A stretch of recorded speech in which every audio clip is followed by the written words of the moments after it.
ఏపీలో land titling act వ్యవహారం మరో కీలక మలుపు తిరిగింది. ల్యాండ్ టైటిలింగ్ యాక్ట్ గురించి దుష్ప్రచారం చేస్తున్నారంటూ సిఐడి టీడీపీ నేతలపై ఎఫ్ఐఆర్ నమోదు చేసింది. టీడీపీ అధినేత నారా చంద్రబాబు నాయుడు ఏ1గా, ఏ2గా నారా లోకేష్ మీద ఎఫ్ఐఆర్ నమోదు చేసింది.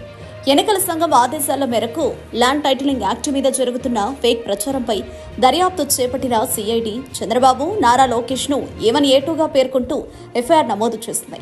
మొత్తం 10 మంది మీద కేసు నమోదు చేసింది. ఐవీఆర్ఎస్ కాల్స్ చేసిన ఏజెన్సీ పైన కేసు నమోదు చేశారు. మరోవైపు ఏపీలో ల్యాండ్ టైటిలింగ్ యాక్ట్ గురించి ఐవీఆర్ఎస్ కాల్స్ ద్వారా టీడీపీ నేతలు దుష్ప్రచారం చేస్తున్నారంటూ వైసీపీ ఇటీవల ఎన్నికల సంఘానికి ఫిర్యాదు చేసింది. సీఎం వైఎస్ జగన్ భూములు లాక్కుంటారని, ఐవీఆర్ఎస్ కాల్స్ ద్వారా అబద్దాలు ప్రచారం చేస్తున్నారని వైసీపీ లీగల్ సెల్ అధ్యక్షుడు మనోహర్ రెడ్డితో పాటు Vijayawada central sitting MLA Malladi Vishnu ఈసీకి ఫిర్యాదు చేశారు. టీడీపీపై చర్యలు తీసుకోవాలని కోరారు.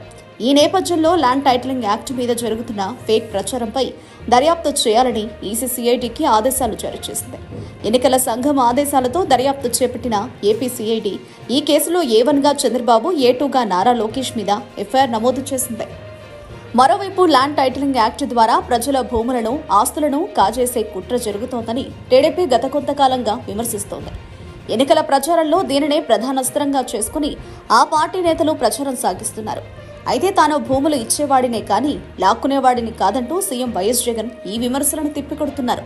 అలాగే కోర్టు వివాదాలతో పని లేకుండా ప్రజల భూములపై వారికి సంపూర్ణ హక్కులు కల్పించేందుకే ఏపీ ల్యాండ్ టైటిలింగ్ యాక్ట్ 2023 తెచ్చినట్లు చెబుతున్నారు.